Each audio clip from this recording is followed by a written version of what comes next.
Okay, so how about we look at number,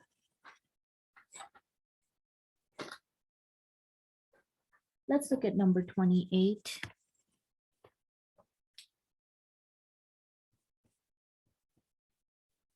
Okay, there we go. Okay, so number 28 is talking about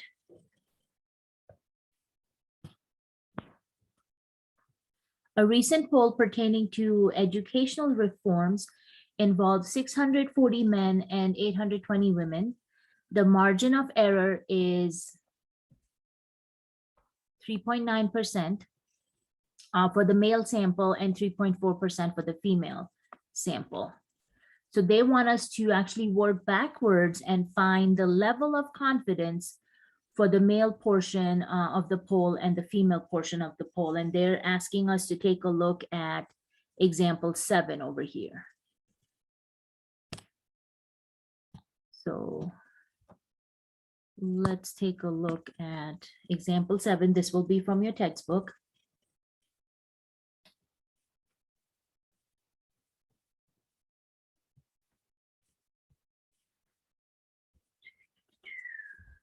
Okay, that's example 6 right there. So finding the level of confidence. So basically, what you have over here is your n value, which is your sample size, and your margin of error. So basically what that would mean is we would have to find our z value first, because again, if you look at the formula for margin of error,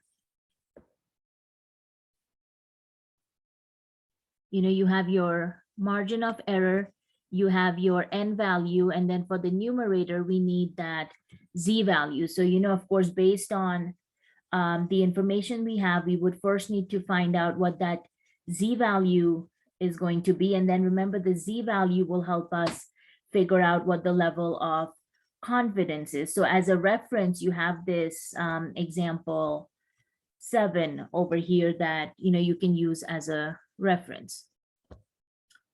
Alrighty, so let's take a look at how we can do these calculations for this example 28 over here.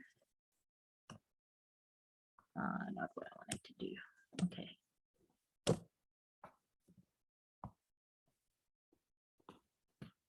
Okay, so for the men, our n value, they're telling us that we had 640 men as part of this poll, and the margin of error for the poll for the men was 3.9%. For the women, they're telling us our sample size is 820, and the margin of error for the women's sample was 3.4%. Okay. So coming back over here.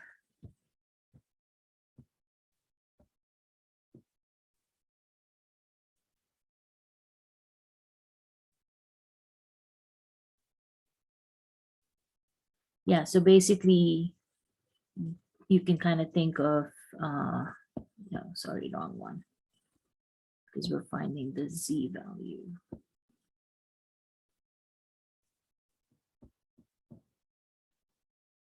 Trying to find that example in our handout. There we go. This is the one. So this is what we are following. Okay. So the generic formula for margin of error is margin of error equals z alpha divided by 2. That's the numerator. And then we multiply 2 times square root of n on the denominator. And then, of course, whenever we are working with percents, remember, we always want to convert them to decimals. So that's the first place where we're going to start out with is, rewriting both the margin of error values as decimals. So can you tell me what the 3.9 and 3.4% values will look like as decimals?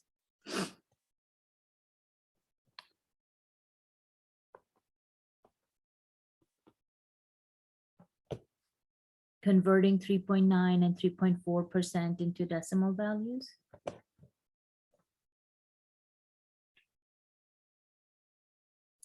0.039 and 0.034. Yeah, very good. Because remember, when you're converting percent to a decimal, you either divide by 100 or you move your decimal point 2 places to the left.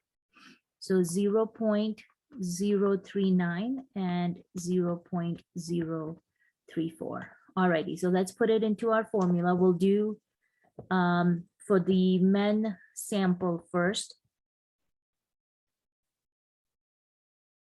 So margin of error is Z sub alpha divided by 2, and then divide that by 2 times square root of n. You know what, actually, let's do that here. So margin of error is 0.039. We don't know the Z value. And then you're dividing this by 2 times square root of, and the sample size for men was 640. So that would be square root of 640. So let's go ahead and simplify that denominator first. And the one thing you got to be careful about, guys, when you are working through these examples, do not round your answers till you get to the very final answer. So let's take a look at what we get here. If we just take the square root of 640, 640 is not a perfect square. So you are going to get decimal answers. And then, of course, when you multiply the square root of 640 with 2, those decimals will still carry forward. Keep all those decimal values. Do not round it to 1, 2, 3, whatever decimal place. Because what happens is if you do rounding in the intermediate steps, your final answer will be a rounded answer, and it can be incorrect if you round too soon. So the 0.039 will stay as it is. We still don't know what this value is. And then when we did 2 times square root of 640, we came up with 50 point, and this is what my calculator is showing. Yours, depending on how many decimal places it gives you, you might have more or less values here. So I've got 50.59644.256. So like I said, keep all those decimals that you are seeing. Now, of course, since we have 50.59644.256 on the denominator, now we need to isolate the unknown value. So we want to get that Z value by itself, which means we need to multiply both sides by this denominator. So 596.44256. I'm multiplying this on both sides of my equation. So as you can imagine, by multiplying it on the right-hand side, the denominator and this value will cancel each other out. And we are left with Z sub alpha divided by 2. And then, of course, on the left-hand side, you should already have this value of 50.596 and all those decimals on your calculator.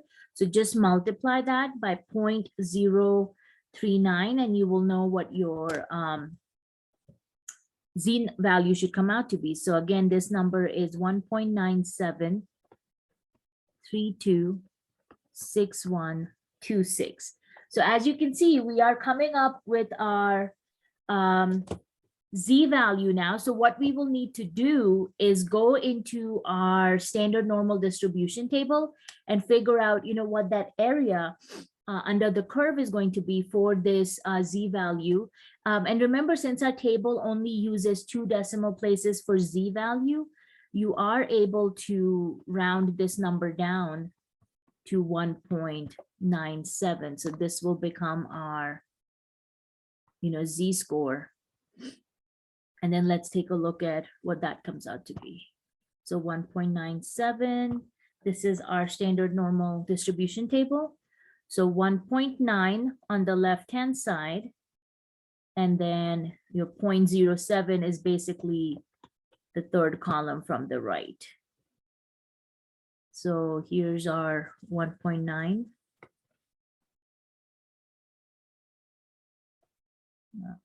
And it will not let me bring the second decimal on the screen. So like I said, third column from the right, which means it's going to be this one right over here.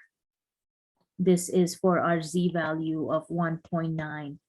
7. So 0.4756. Remember, guys, this value actually represents that alpha divided by 2, which, because you know that based on that calculation is how we came up with our z value. So your alpha divided by 2 is going to be this area of 0.4756.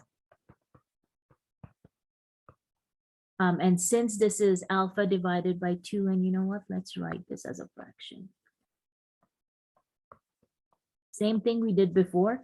Now we want to get alpha by itself, because remember, alpha represents your level of confidence. So multiply both sides by 2. And what will that come out to be?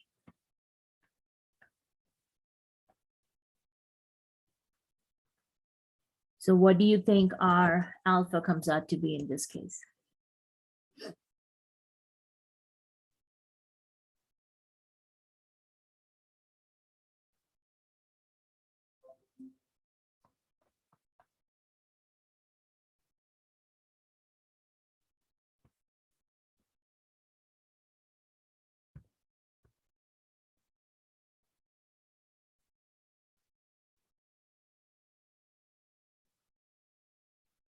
'So what did you guys come up with?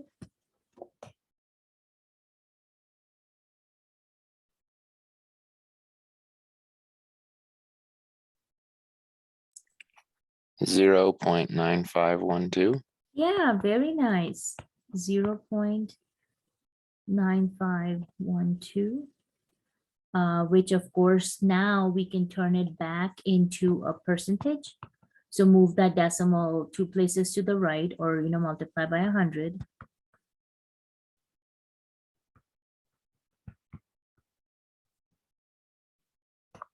And this gives you your level of confidence. So we are talking about a 95% level of confidence for the poll that they did for the sample of men. So again, just working backwards, how you calculate that. So in that same way, we will do our calculations for the sample of women. So again, your margin of error is z sub alpha divided by 2, and then divide that by 2 times square root of n. The margin of error for women is 0.034, and the sample size is 820. So that's same thing, 0.034. We don't know the z value, and then 2 times square root of 820. So go ahead and calculate your z value first. Let me see what z value you come up with for the group of women.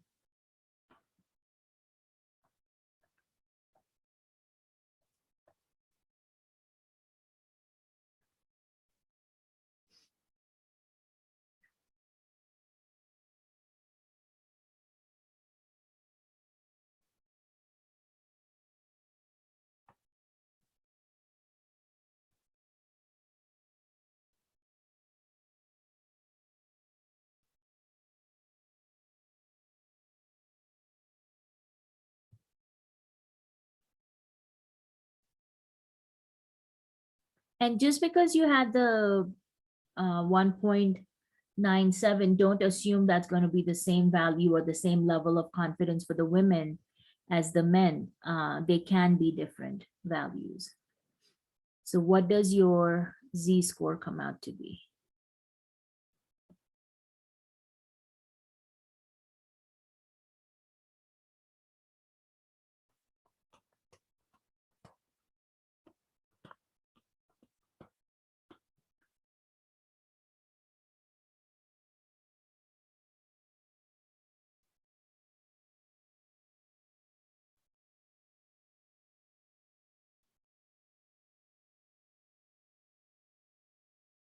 Okay, if you have your answer, go ahead and share it with me.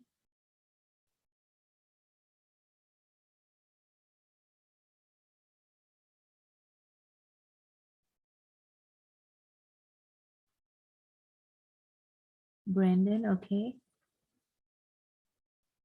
Now, the other thing you guys can also do is if you didn't want to move the decimals, you can always multiply by that denominator of 2 times square root of 820 with the 0.034, and that will give you your z value directly also. So instead of first multiplying with 2 times square root of 820, getting that answer here and then multiplying with 0.034, you can just multiply by square root of 2 times square root of 820. So whichever process works for you. But if you multiply the denominator part, that's the answer that Brendan shared with us.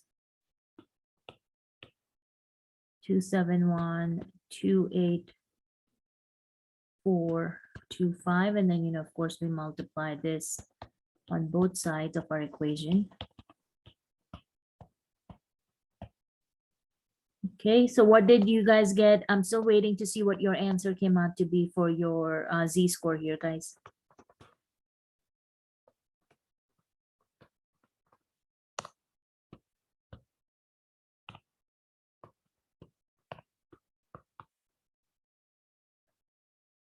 So multiplying that denominator of 57.271,284,25 with 0.034 should give you your z-score. Can we round this number, or is this the one that you can't round? So with the z-score, yeah, we do want to round it to 2 decimal places since that's what your table has.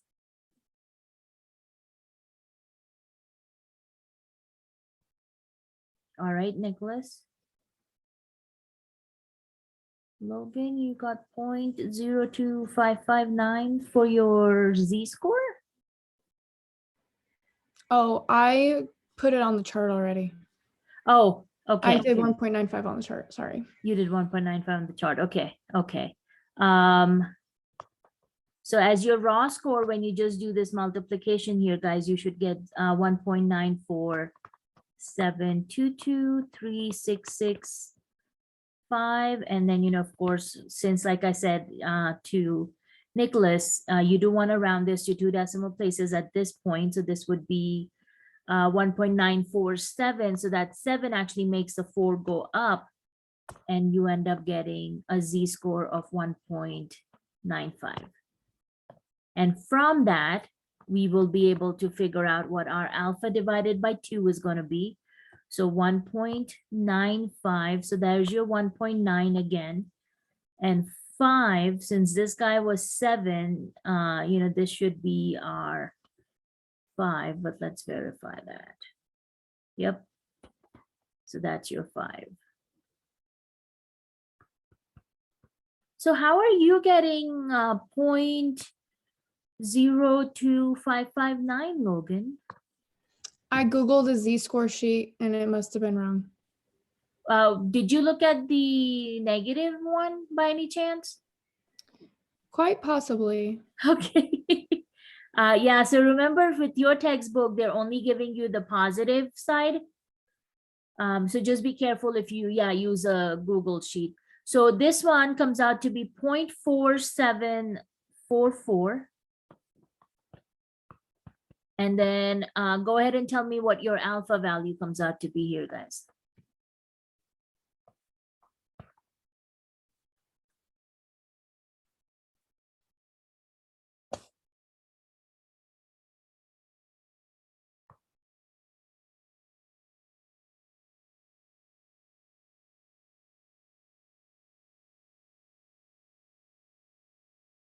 So what level of confidence are we looking at through this example for the women sample?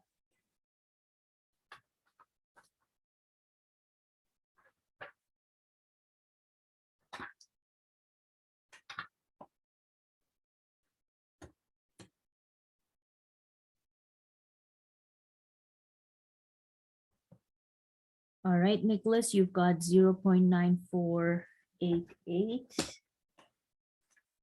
Or as a percentage, 94.88. Yeah, so again, to get the alpha value or our level of confidence, go ahead and get rid of that denominator of 2. And then when you multiply this, you will end up getting 0.9 9488, which again, as a percentage, comes out to be 94.88%.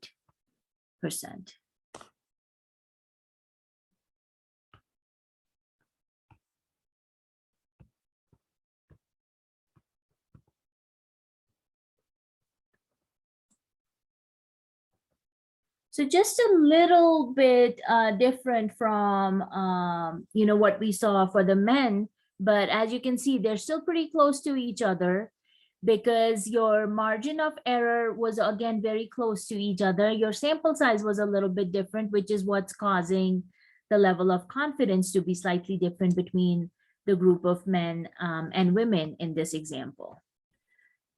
Alrighty, so this was example number 28. Now let's take a look at an example here where you actually have to calculate what your sample size needs to be if you are looking for a certain, margin of error. If you want to keep your margin of error at a certain level, then, that will define what kind of sample size you should have. So let's take a look at number 32 over here. And your instructions here are telling you, you are planning a survey for which the findings are to have the specified level of confidence.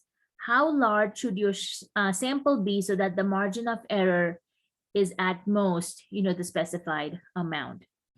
So number 32, you can see we are actually keeping a level of confidence of 99%. And then our margin of error, we're trying to do it for different values. So you've got, 3%, 2%, 1%. And then part D is asking us, comparing those answers, what conclusion can be made regarding the margin of error and the sample size. So as I was telling you guys, last time, your formula, where did my handout go? There we go. So you actually take your formula for the margin of error and you literally just rewrite it and you get the formula for your sample size. So as you can see, we had, margin of error is Z alpha sub 2 divided by 2 times square root of n. If you're trying to get n by itself, the first thing we would do is multiply both sides by 2 so that we could get rid of that 2 in the denominator. So you see that's where you end up with that 2 times margin of error. And then, we still want to get n by itself because that's what we're trying to find. So you would actually, again, go ahead and multiply both sides of your equation by square root of n. So again, we can get rid of that square root of n from the denominator. So you would then have square root of n, 2 times margin of error equals Z sub alpha over 2. You want to get n by itself, so you would go ahead and divide by 2 times margin of error on both sides.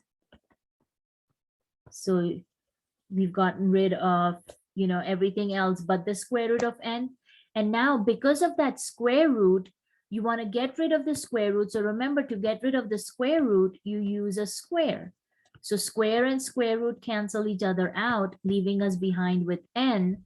And then on the right-hand side, you have Z sub alpha divided by 2. You're dividing that by 2 times margin of error, and then you end up squaring the whole thing, which is what gives you this sample size formula. So literally, it's the same formula as the margin of error. You are just rearranging those terms and getting n by itself.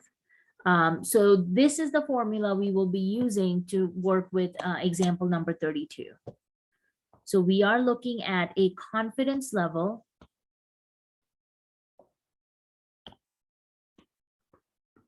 of 99%.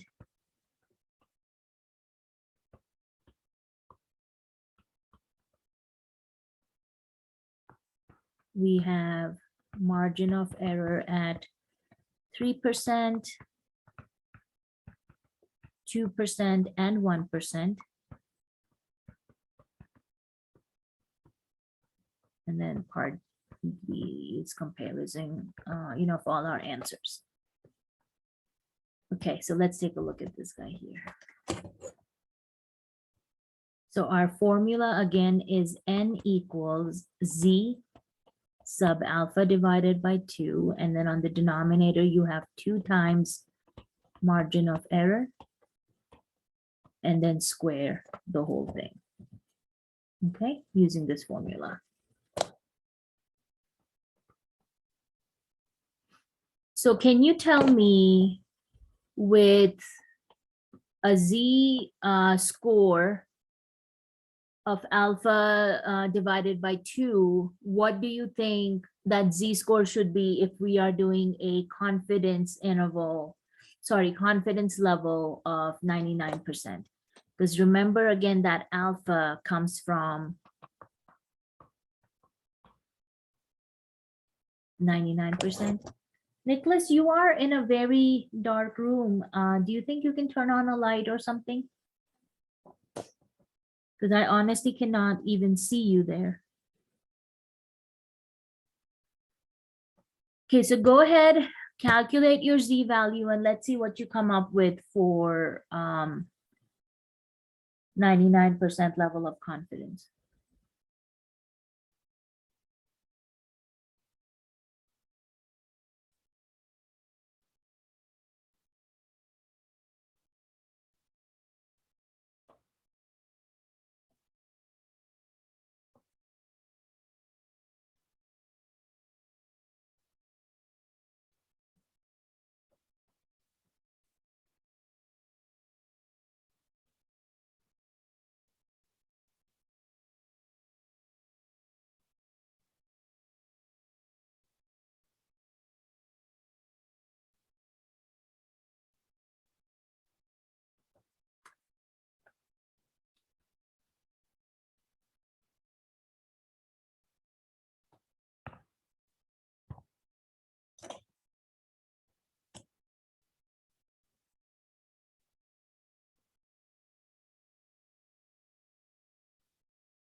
Okay, do you have a z value?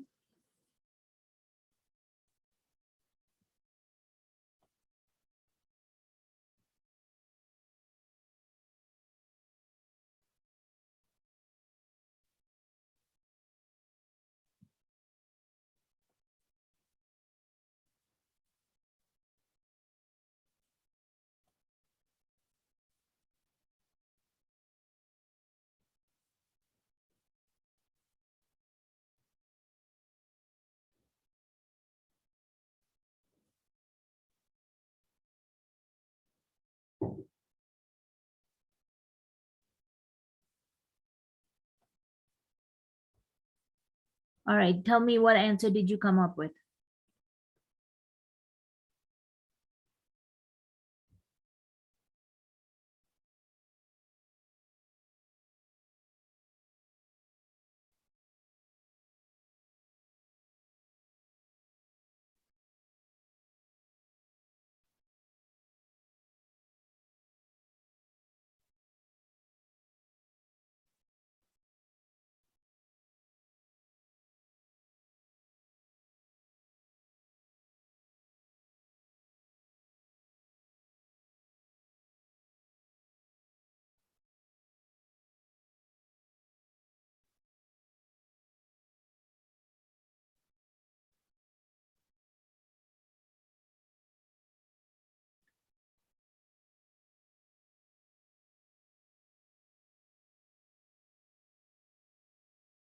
It really shouldn't take you that long. So what's going on? Where are you guys getting stuck?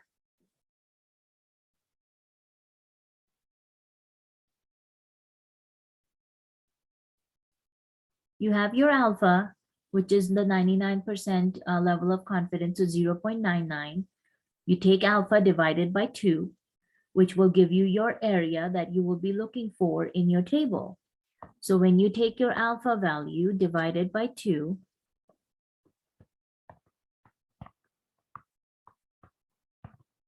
that will give you 0.4950. We'll put it in 4 decimal places. This is the value you are trying to find in the table. So 0.4950.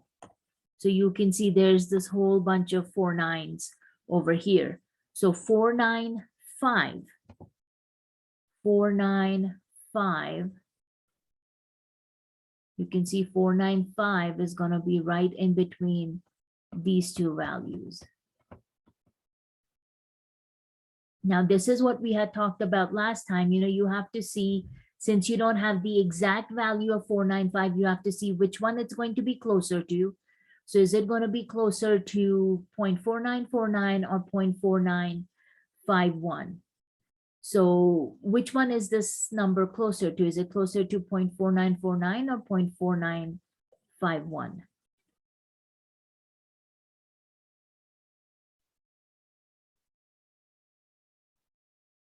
4951. Actually, it's closer to both of them because they are both 1 units away. This guy is 1 unit less than 4950, and this guy is 1 unit more than 4950. So it's actually exactly right in the middle of these two values over here. So if you look at the z-score for the first number, that's going to be 2.5, and this corresponds to 7. So 2.57, and the second value is at 2.58. So remember, in this case, since it's exactly in between the two values for your z value, you actually take both of them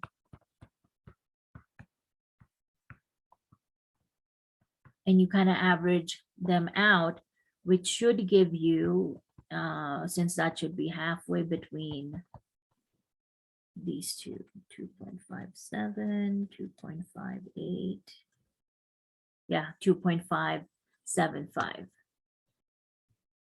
So when you are exactly halfway between the two values like we had here, you basically average out your z-scores. Some textbooks will tell you to use one or the other z-score also. So you can also use 2.57 or 2.58, but for most of the time, and you'll see this in the statistics books also, they will just have you use kind of the average like we did here of the two z-scores. So now we have our z-score value. We of course have the different levels of margin of error. So now we are ready to find our sample size. So actually, this was just finding our z-score. Now we are ready for the sample size.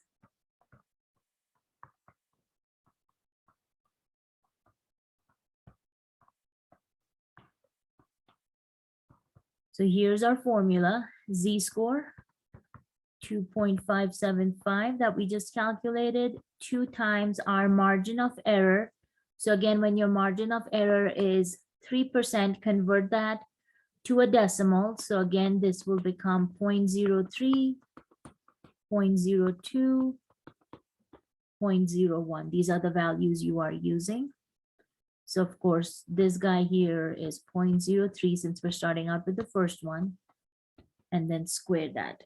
So let me see what your sample size, if we want to keep a 99% level of confidence with 3% margin of error, what kind of sample size are we looking at?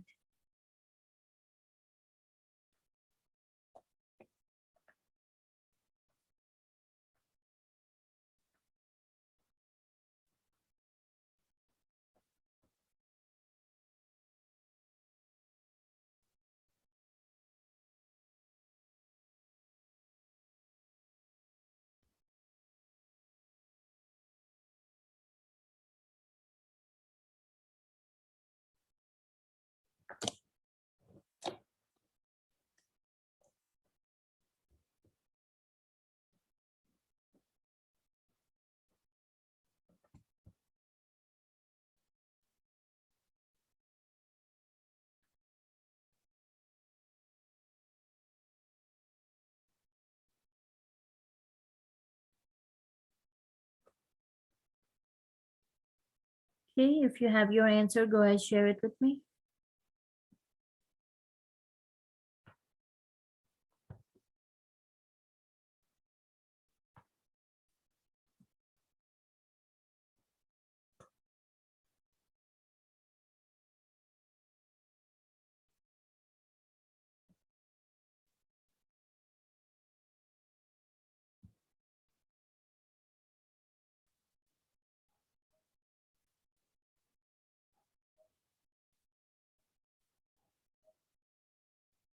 Riley, Ethan, Wendy, I haven't heard anything from you guys. Let's see what you guys came up with.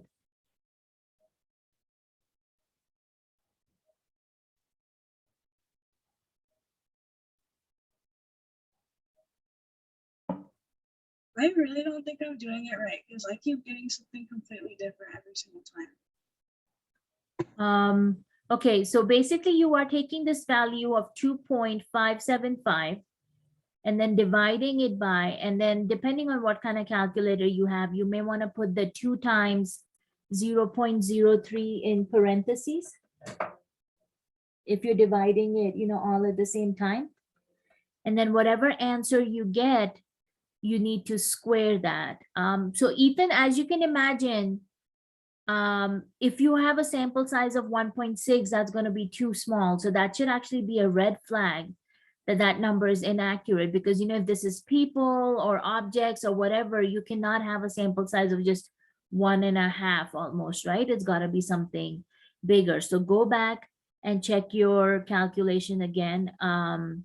Logan, yeah, so that at least looks like a reasonable answer, right? Because it's 1800 something, so what this is going to be.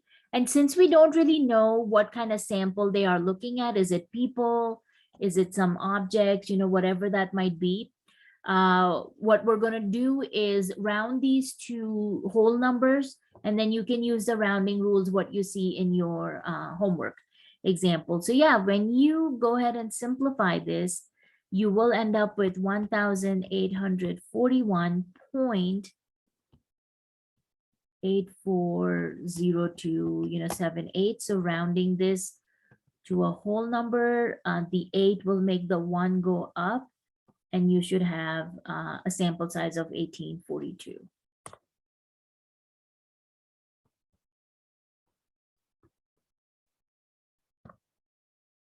So now we will see, what happens when we change that margin of error. So the z value will stay the same, 2.575 divided by 2 times, but now your margin of error is 2%. So this number will now become 0.02. And then again, we square the whole thing. So again, in your calculator, when you're typing this in, type in 2.575 divided by, and then in parentheses, like I said, put 2 times your margin of error, 0.02, hit enter or equal to, whatever your calculator has. And then whatever answer you get, then go ahead and square it. So some of you may have, the x square key or whatever your calculator has, and then hit enter, and that should give you your sample size. So 1842 for the first one. Now keep in mind, guys, depending on which z value you use, if you do the average, which is what we're doing, this is your answer. If you use 2.57 or just 2.58, your answers will change because your z-score is changing. So it really will come down to which z-score you decide to use. The average, the smaller value, or the larger value, your answers will change accordingly. Okay, so for B, what are we looking at as our sample size?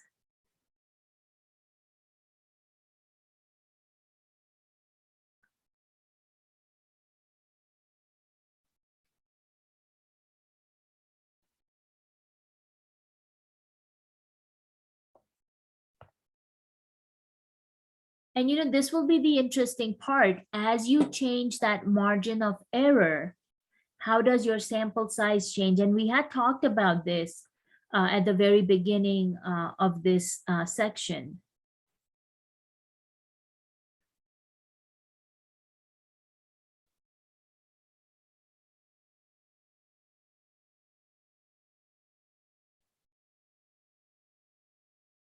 So what are you getting as your sample size for part B?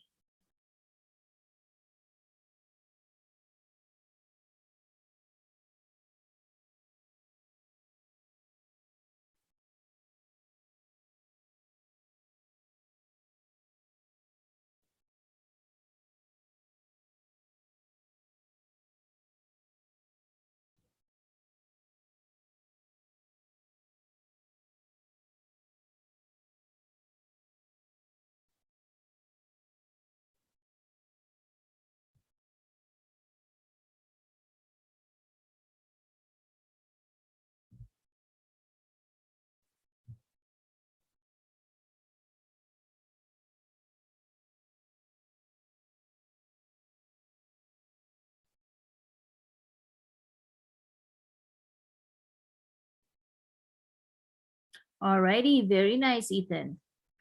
So when we change our margin of error, make it smaller, your sample size will actually increase. So you've got 4,100, come on, buddy, 44.140625. So again, when we round this guy, since you have, 0.14, it will basically stay at 4,144 as our sample size.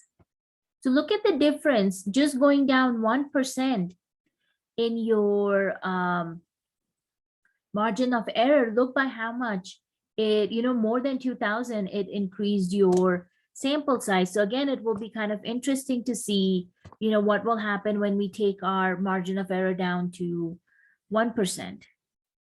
So I'm actually gonna move this over here.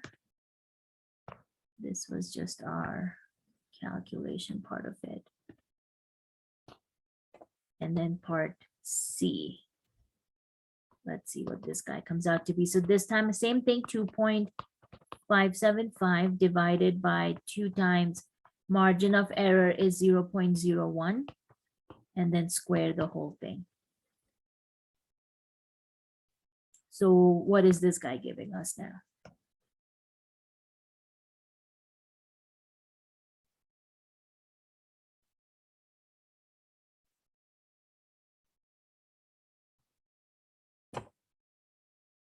So reducing our margin of error down by one more percentage value. Of course, you should expect to see an increase, right? And what will that increase look like?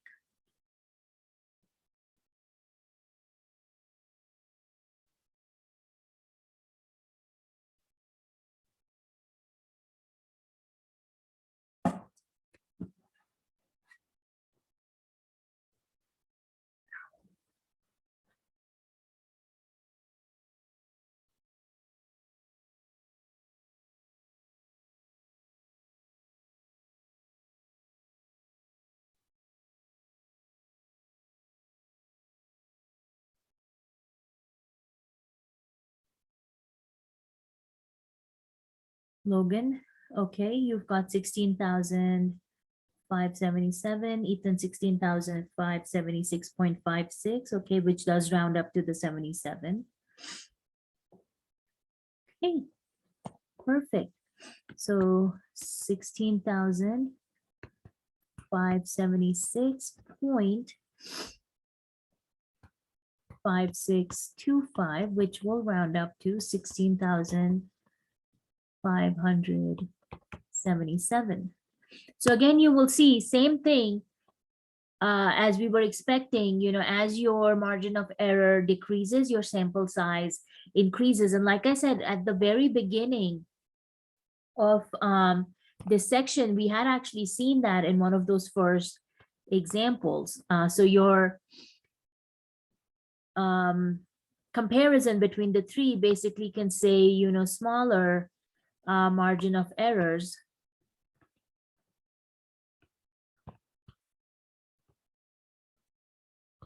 will, require a larger sample size.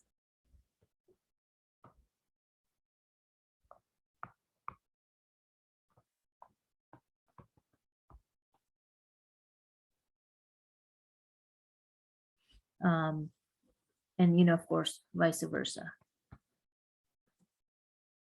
And smaller, sorry, larger.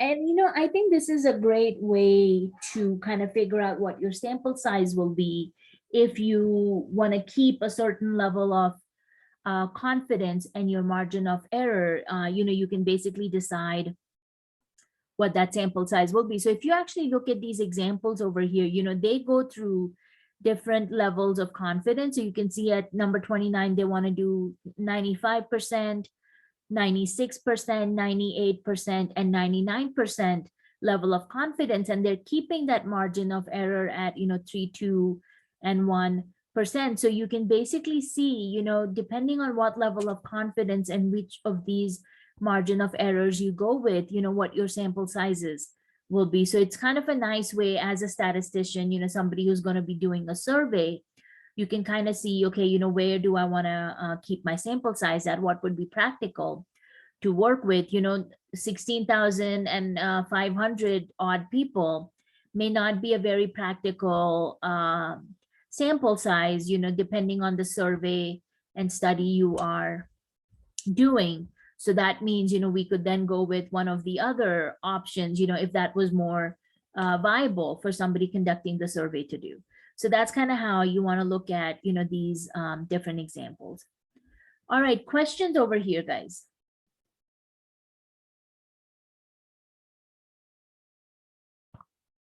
Okay, and then, as always, you've got many different examples in your handout to help you guide, so you can look at, all the different examples we have over here. The next thing that I wanted to talk to you guys about was the different types of sampling techniques we can use. So here's your worksheet for the different sampling methods. So this is the idea of, you have identified your population. So let's say you want to do a study, you want to conduct a survey, or you want to do an opinion poll or something like that. And you decide, who you're going to give this survey to or send out the poll to. But again, the idea is you can define your population, but again, if it was going to be everybody who lives in Colorado, well, then again, that's going to be too large of a population size for us to go out and talk to everybody who lives in Colorado. So again, we would try and decide, what our sample is going to be. So you have these 4 different sampling techniques, and then we actually throw in a 5th one, which is what we call as convenience sampling. So convenience, as you can imagine by that word, just means whichever is the easiest way to obtain your results, right? To easiest way to get your sample size. So we have random sampling method. So we are saying a sample in which all the members of the population have an equal chance of being selected. Some subjects are selected by random numbers. So what you can actually do in this case is, you can assign people numbers. So let's keep it to, all the students who attend Ames. So we can assign them numbers from 1 to, how many ever students we have, let's say 5,000. So we can assign them, 1, 2, 3, 4, 5, 6, 7, 8, 9, 10, all the way to 5,000. And then you can use a random number generator to select those people. So, one of the greatest websites that we have out there is called random.org. And it actually shows you a lot of these different techniques that we talk about in a statistics class. So they've got all these different tools built in that you can kind of, look at. But right here on the very top of the page, you will see on that right-hand side corner, you have two random number generators. So let's say, we wanted to select students out of these 5,000 students that we have at Ames. And this is just a random number I'm using. I honestly don't remember what the exact student population at Ames is. So we can say, okay, select a number between 1 and 5,000. So it's giving us 4,647. So whichever student is assigned this number, that's the student we would pick for our, Ethan, that's fine. So that's the number, that's the student we would pick. So we would say, okay, whichever student was assigned this number of 4,647, that student's going to be part of our sample. We would keep doing this. So now whichever student was assigned the number 140, okay, that student is going to be part of our, survey or our pool. So, once you know what your sample size is, if you are selecting 100, 200 students, we would need to do this. We also have random tables, and I don't know if this one shows us over here. I'm trying to find that tool because it actually can give us numbers.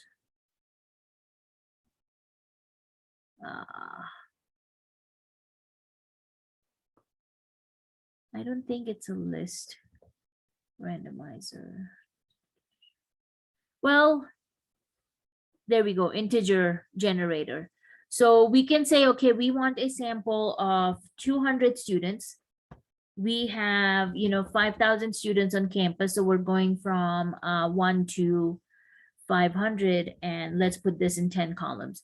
So you can also use a random integer generator because again, we don't need decimals and we can get these numbers. So you can see this table has 200 numbers in it, anywhere from 1 to 500. So now we can say all the students who are assigned these numbers, in our list are going to be part of our, opinion poll or our survey or whatever, study we might want to conduct. So you can also use, instead of doing it one by one, you can also create a table of random numbers and then use this to select your sample size. So that's what we mean by randomly selecting your sample size, because again, we have no control in this. We didn't, choose students based on their GPA or based on, their high school scores or anything like that. We have no control over which students got picked in this example. So this is what you do in a random sampling method. Another technique that we can use is called the systematic sampling method. And they are saying sample is obtained by picking every nth member of the population after the first number is randomly selected through selected from 1 through n.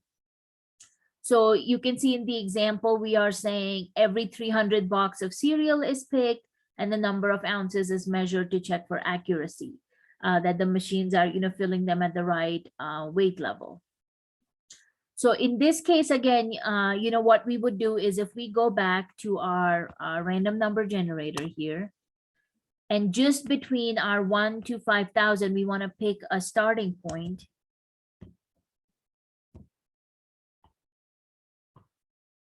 Okay, so it's giving us 4,075. So this will actually be our starting point. But then there is just a little calculation that's involved, in when you want to pick the nth member of your population, and that usually depends on what your sample size is going to be. So let's say again, if we want our sample size to be 200 students, so you would take the 5,000 divided by 200. And that would give you 50 divided by 2, which would be 25.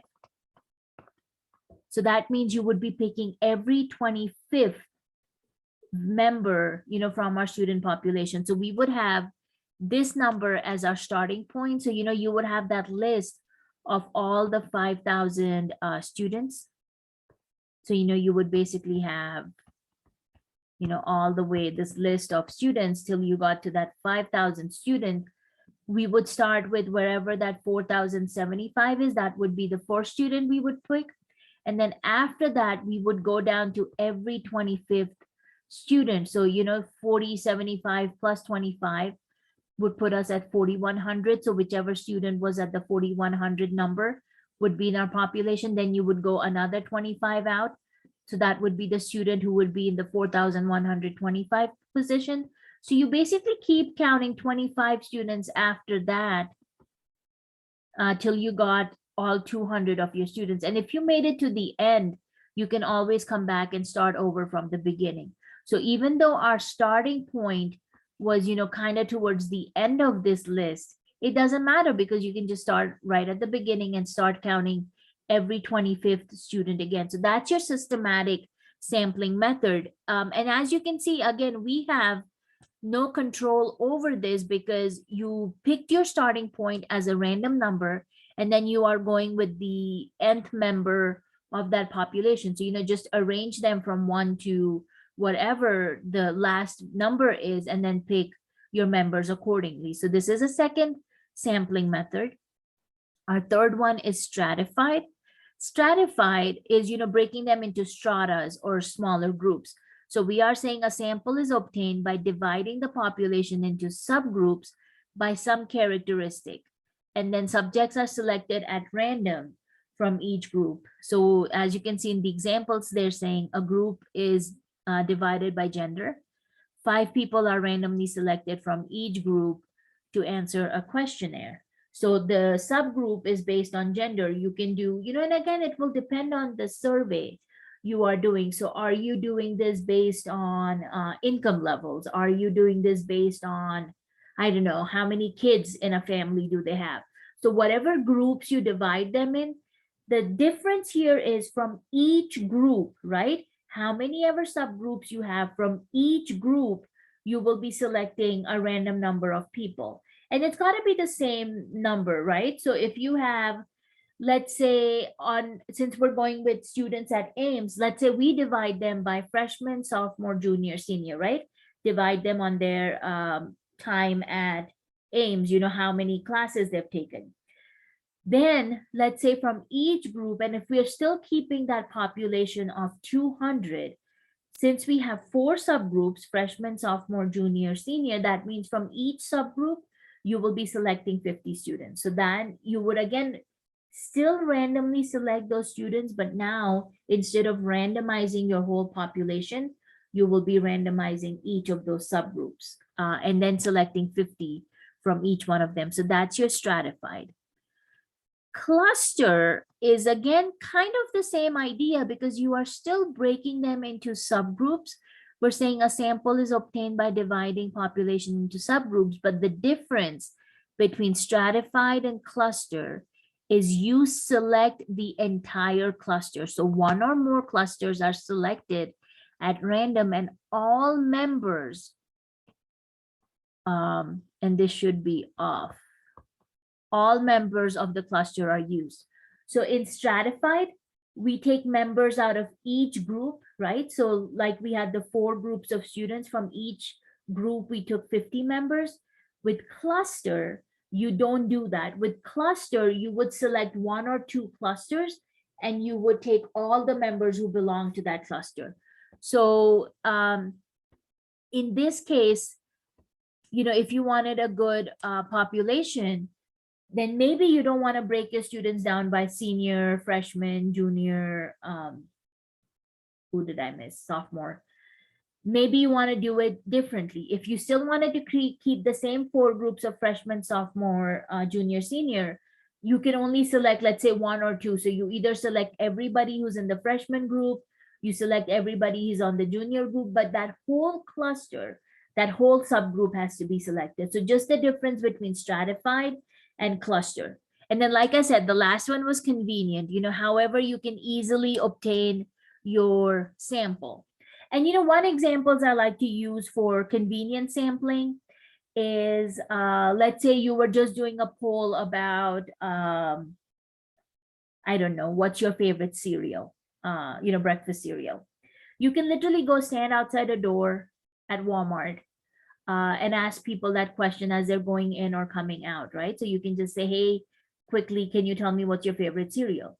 That's convenience sampling, because what's happening in convenience sampling here, guys, is you're at one door at a certain time of day asking this question. So that means you're missing all the people who may be coming in and out of other entrances of Walmart or, whatever store you're at.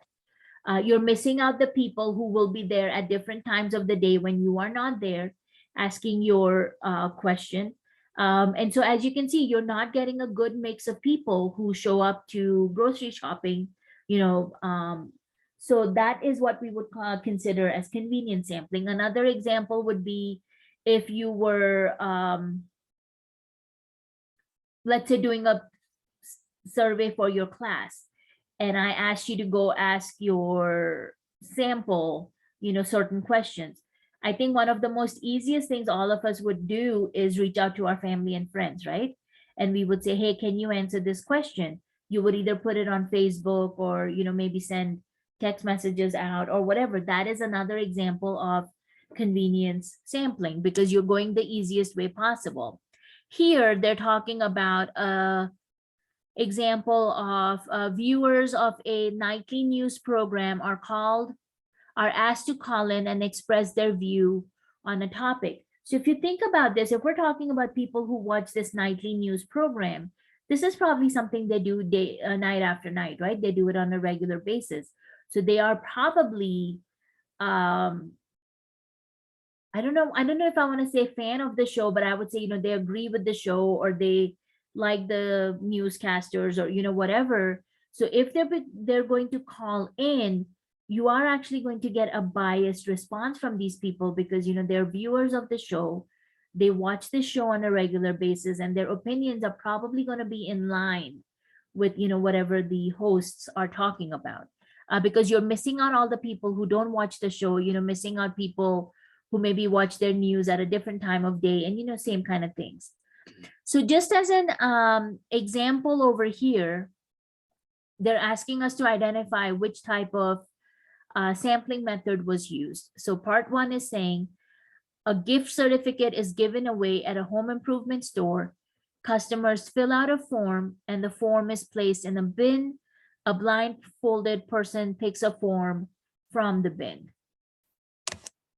So gift certificate at a home improvement store, people are putting their names on a piece of paper, and the paper is placed in a bin container, and then a blindfolded person picks one of the forms from the bin. So random, systematic, stratified, cluster, or convenience. What would you call this guy? Random. Random, because again, the person who is picking this has no control over it, right? Especially since you are blindfolding them.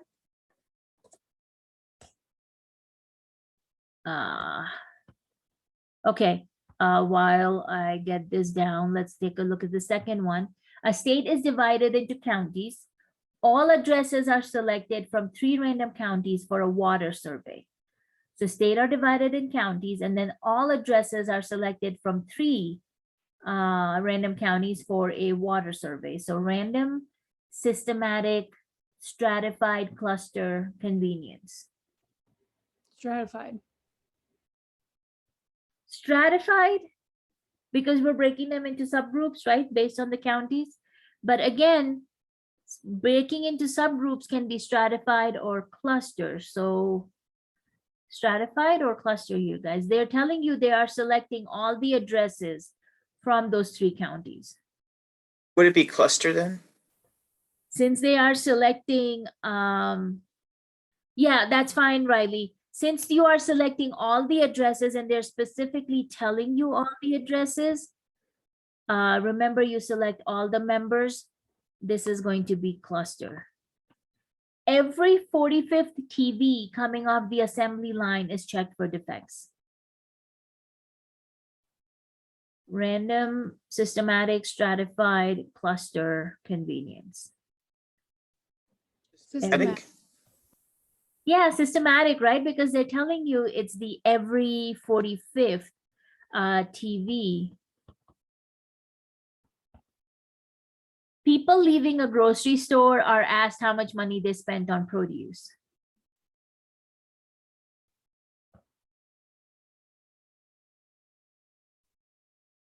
Random, systematic, stratified, cluster, convenience. Would it be convenience? Convenience. Logan, was that what you were gonna say? Yep. All right, yeah, very good. Man, and I didn't realize when I gave the example, they had that problem in here. I might have to change my example next time. A group of students are classified according to age, and a random sample from each group are asked how many credits they signed up for in the coming semester. Random, systematic, stratified, cluster, convenience. Group of students are classified according to age, and a random sample from each group are asked how many credits they signed up for in the coming semester.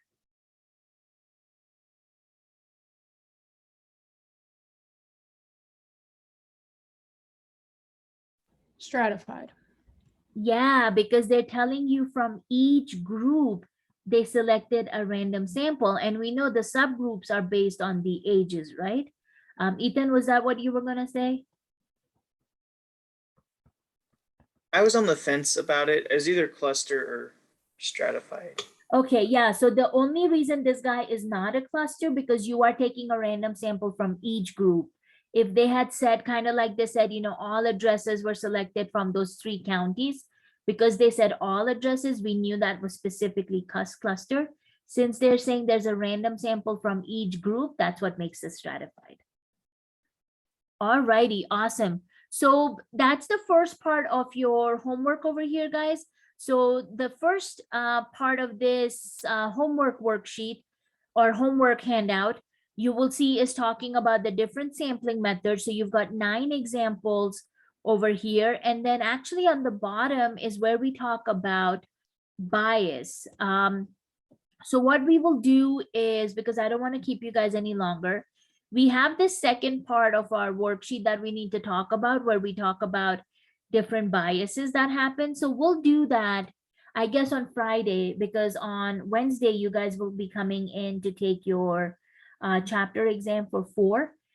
So we'll, you know, if you wanted to get started on the homework, on the sampling method part, you can, but it's not going to be due right now because obviously we want to finish talking about biases. But you have that first part of the different sampling methods. We'll talk about the biases on Friday, and then I'll give you the due date for that handout, okay? So for Wednesday, you guys are finishing up your homework on chapter 4 and getting ready for the exam. When you come to class, we'll take chapter 4 exam in class. Any questions, guys, before I let you go? Okay, if you don't have any questions, good luck, everybody. Have a wonderful day, and I will see you on Wednesday morning. Be careful, guys. Take care. Be safe. Hey, Ethan. I had a